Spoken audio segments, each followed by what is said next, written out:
Bonjour à tous, Pasteur Jérémy, votre serviteur. Deuxième jour de jeûne. Et donc pour cette journée, notre sujet sera « L'onction amène un changement ». Et pour cela, nous irons dans la parole de Dieu, dans 1 Samuel 10, versets 6 à 7. La parole de Dieu nous dit « L'Esprit de l'Éternel viendra sur toi. Tu prophétiseras avec eux et tu deviendras un autre homme.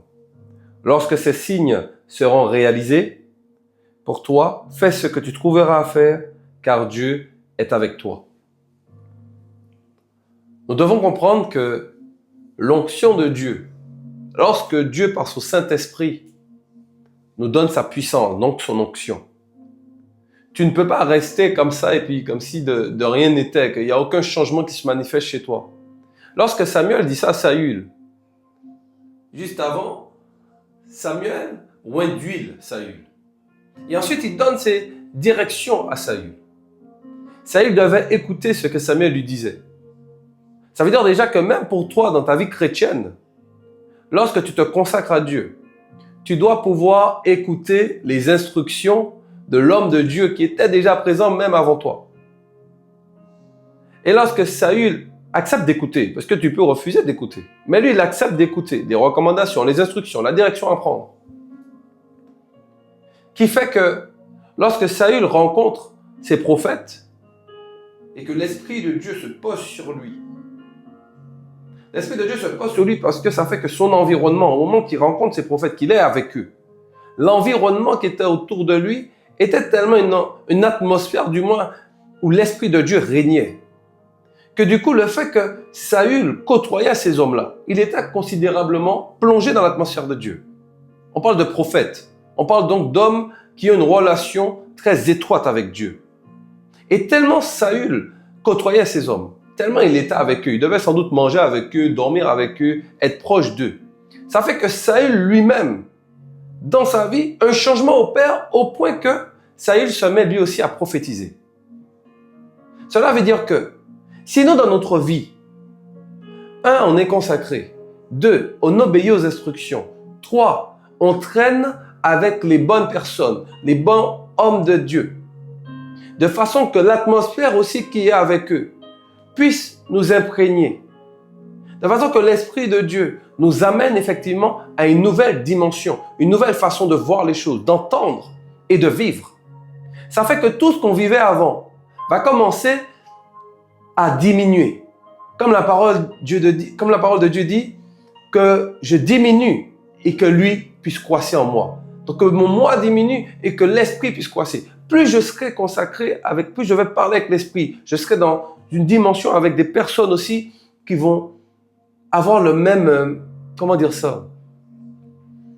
la même soif que moi, et même peut-être plus. Cela va m'amener à une nouvelle vision de vie. Ce qui fait que mon esprit sera beaucoup plus connecté aux choses surnaturelles. Ça veut dire que tout ce que je vivais avant, qui a impacté ma vie jusqu'alors, par l'onction de Dieu en moi et par le Saint-Esprit qui demeure et qui relâche sa puissance dans ma vie, un changement s'opère dans ma vie. Un changement s'opère dans mon comportement, dans ma vision, dans mon écoute, dans ma façon de voir les situations qui se passent autour de moi. Les situations qui étaient censées m'accabler, mais ils vont plus m'accabler parce que je les verrai autrement. J'ai envie de dire même, tu seras beaucoup plus dans un esprit de foi, un esprit où tu verras même et tu croiras beaucoup plus au surnaturel de Dieu. Parce que tu seras dans ce contact-là. Parce que jusqu'à aujourd'hui, finalement, qu'est-ce qui amène le découragement? Qu'est-ce qui amène la déprime? Qu'est-ce qui amène où tu te sens incapable? C'est tout ce que tu as vécu dans ton passé. C'est tout par quoi tu es passé. Les événements de la vie. Dans ta famille, à l'école, au lycée, peu importe les endroits. À chaque fois où les gens ont pu t'écraser, cela a commencé à mettre une fausse identité sur toi. Mais quand tu sors de là, tu sors de tes habitudes, tu sors de tes routines et tu vas littéralement te mettre en relation avec des personnes qui ont une autre vision, beaucoup plus profonde avec Christ. Plus tu vas les côtoyer, plus le changement va s'opérer en toi. Et j'ai envie de te dire, plus tu vas côtoyer les gens du monde, là aussi tu peux avoir un changement inverse. Alors recherche vraiment à côtoyer les bonnes personnes. Et j'ai envie de te dire, Recherche à côtoyer le Saint-Esprit. Prie beaucoup plus. Parle avec lui. Va dans sa parole. C'est dans sa parole que tu vas réussir à déceler tout son caractère. C'est différent en caractère. Et plus tu vas te rapprocher de lui, plus tu vas te transformer. Plus tu vas être différent. Car l'esprit change.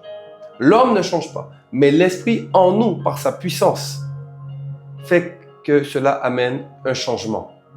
L'onction amène une transformation. Alors je vais prier de façon que l'onction de Dieu qui est déjà sur toi puisse déjà commencer à te travailler et amener complètement une différence. Que toi tu puisses accepter que l'Esprit de Dieu qui est en toi ne veut pas simplement s'installer et te laisser faire tous tes petits délires là, non.